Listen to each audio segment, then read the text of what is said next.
he's so young in this movie. It's cool to see him. I was like, holy shit, I forgot about and he was great as a side character. Yeah, he's really, really cool.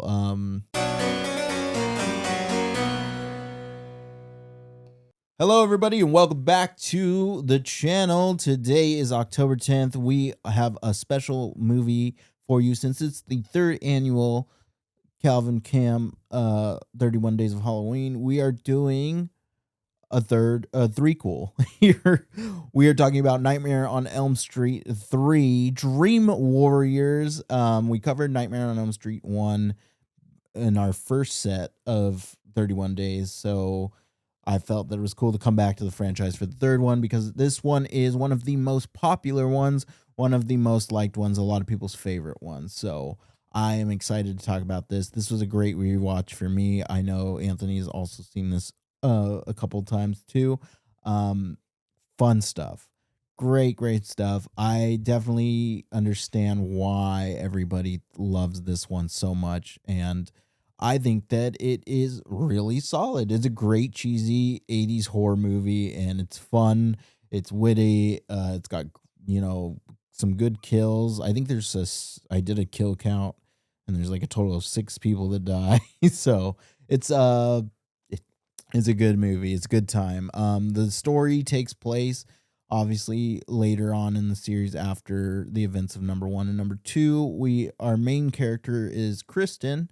And she is having some struggles at home, but it's due to Freddy Krueger's interference with her life and her dreams, and her mother sends her to a psych ward, and she meets other kids who have all experienced Freddy's entanglements. So yeah, it's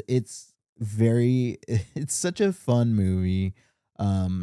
Because you get to see all of these characters kind of like figure out that they're all experiencing the same thing in their own different ways of being, terrorized. And you see them come together and overcome Freddy through the power of their own dreams. So it's cool. And we got the return of Nancy, Heather Landcamp. She comes back and as like an intern almost. I think she's like an intern, she's trying to be a doctor or a psychiatrist or something like that. So she comes back, and then she finds out that all of these kids are experiencing what she went through, and and you have that fun. iconic when she kind of is introduced, you have Kristen tripping out, like they're trying to give her drugs. Yeah. And she's like, 1, Yeah. She does the whole Freddy. 1, 2, Freddy's coming for you. 3, 4, you better lock your door. Yeah. 5, 6, get your crucifix. And then at the end, she's like, and then 9, 10, and then she says, and then Heather Landcamp says, never sleep again. So I thought it was really cool.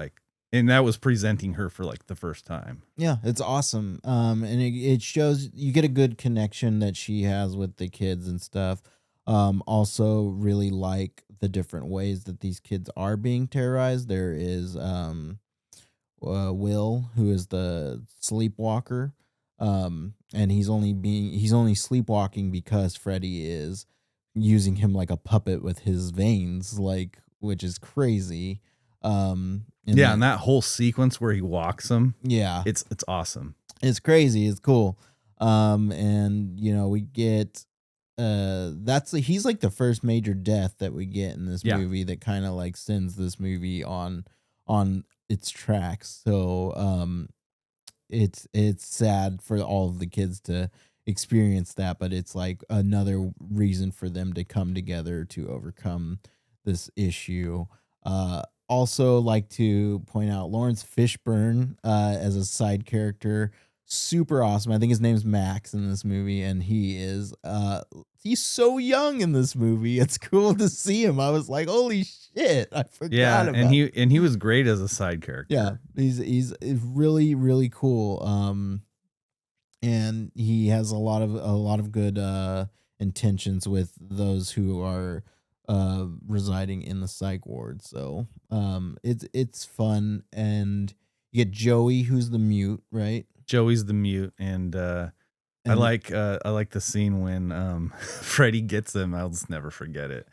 He's got him, and he's seduced by this. Freddy seduces him by the nurse that flirts with him, like flirts all with the him time. in the psych ward, and always like winks at him and stuff. And so Freddy gets him, and then he like she shoots like tongues and locks him to the bed, and he goes, "What's wrong, Joey? Tongue tied?" It's so funny. Yeah. It's really hilarious. Like another sequence of practical effects that's just done so amazing. And Robert Englund is always just done such amazing like line delivery as Freddy, so it's just another reason to like love these scenes that happen. And I also really like Will a lot. He's the D&D nerd with he was paralyzed from the waist down, and in the dream sequences, like especially towards the confrontation that he has, he's like a wizard, and he's like, I forget what he says, but he's like, by the power of the elven lords or something, and he like shoots magic at him, and then Freddy pops up behind him and is like, this is like, I forget what he says, but it's so funny because I laughed, and then he kills him right there with his claws. But yeah, we get also something that happens in this movie that I like completely forgot about was Nancy dying.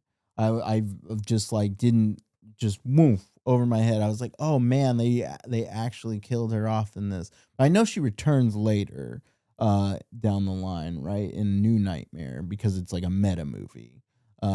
But they kill her off in this movie, and then oh yeah, her dad comes back in this movie. Yeah, John also. Saxton returns.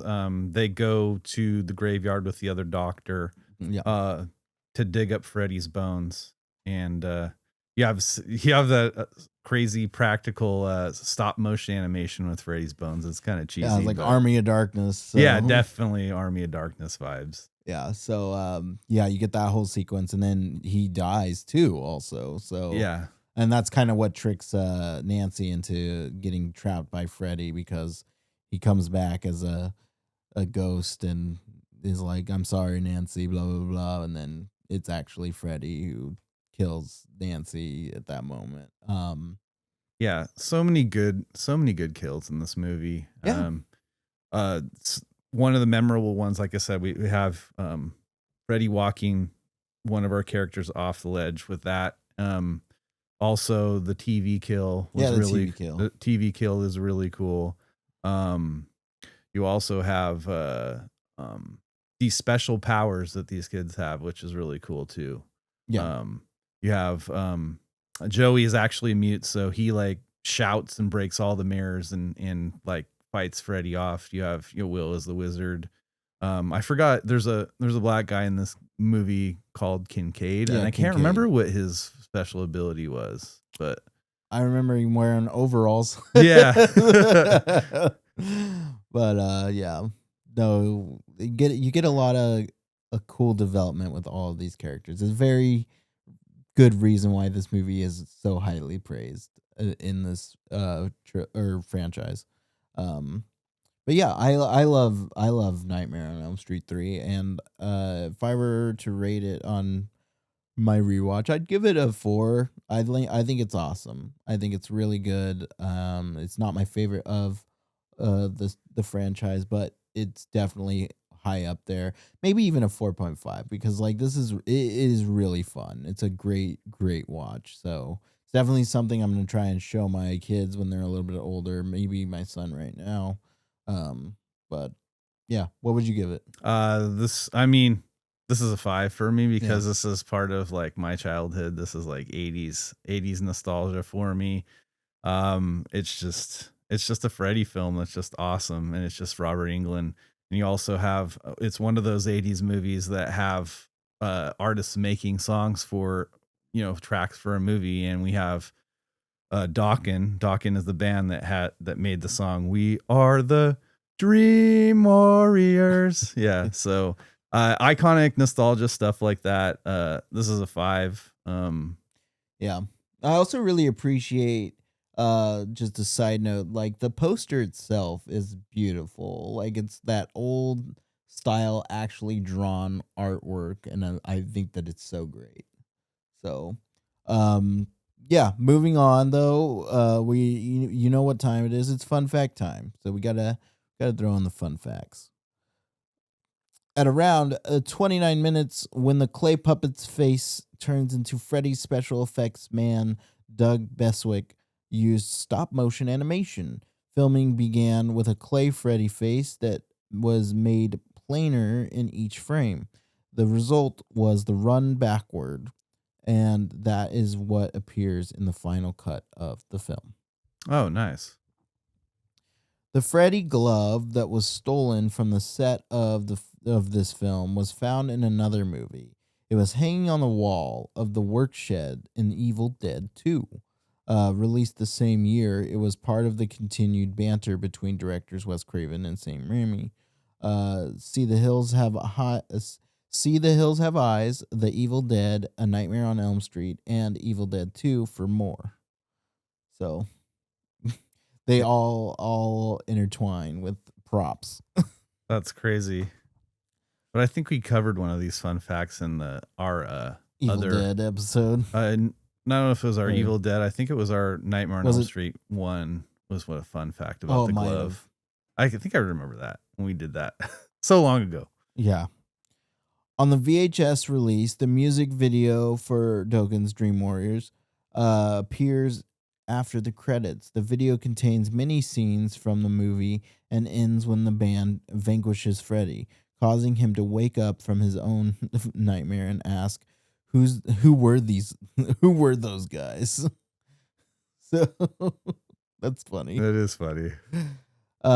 Jennifer Rubin was told by some of her fans that her character of Taryn had caused them to quit drugs, and the actress is very proud of that fact.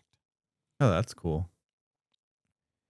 Let's see. Wes Craven's original premise of the film involved Freddy invading the real world and haunting the actors and crew responsible for the Nightmare on Elm Street films. This idea was inspired by Return to Horror High in 1987, which was another meta horror movie at the time. However, it was rejected by the studio for being too ambitious through Craven, and was later able to be used for New Nightmare in 1994. Oh, According to Wes Craven, he decided early on that there had to be a group of people fighting Freddy because the souls of the previous victims had made him too strong for one person alone. The idea for the mental hospital treating the Dream Warriors was not just some riff off of on One Flew Over the Cuckoo's Nest, but instead inspired by real life establishments. At that time, this is a quote, by the way, sorry. At that time, there was kind of a movement of such places that even advertise on television. Send us your troubled kids and we'll make them okay. And essentially, they were like prisons or insane asylums. yeah. That's a pretty interesting fact. For the dream sequence in which a Dick Cavett interview is interpreted by Freddy Krueger, Sally Kellerman was originally in the script as the guest, but Cavett was then allowed to pick the person he'd be interviewing. He picked Zaza Gabor because he thought she was the dumbest person he'd ever met in his life, and he'd never have her on his show in real life. So if there was one person he'd want to see killed by Freddy, it was her. That's hilarious. This is funny. Yeah, that's all right. One last fact for you guys. Wes Craven had nothing to do with the first sequel, A Nightmare on Elm Street 2. As he didn't want A Nightmare on Elm Street to spawn a franchise. He also disliked Freddy's Revenge for its substandard script and the liberties it took by having Freddy Krueger appear outside of people's dreams.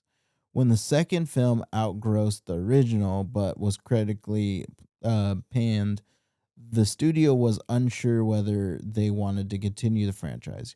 Craven was asked for new ideas, so he came on board with the invention to expand his original concept and write a conclusion to the series. He had to decline the director's chair because of his commented to Deadly Friend in 1986. Ironically, Craven's script was rewritten so much that a lot of the reasons this is a quote, a lot of the reasons I had agreed to do the picture were taken away. Even more so, the success of Dream Warriors ultimately prompted for more sequels and crossover with Friday the 13th series, Freddy vs. Jason. That's cool. Yeah. That is interesting, and how the franchise will keep going after this. Hollywood will beat movies into the ground if you let it.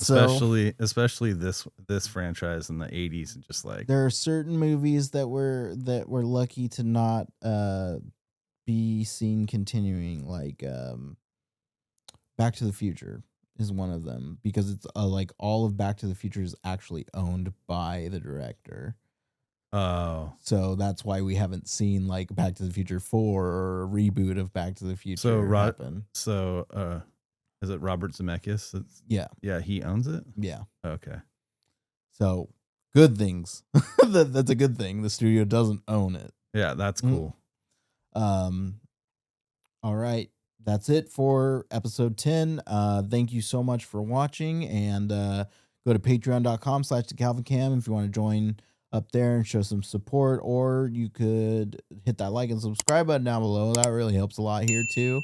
Also go follow us on our socials, Instagram or TikTok. Love to, conversate with you guys, and we'll catch you on next episode. See you then.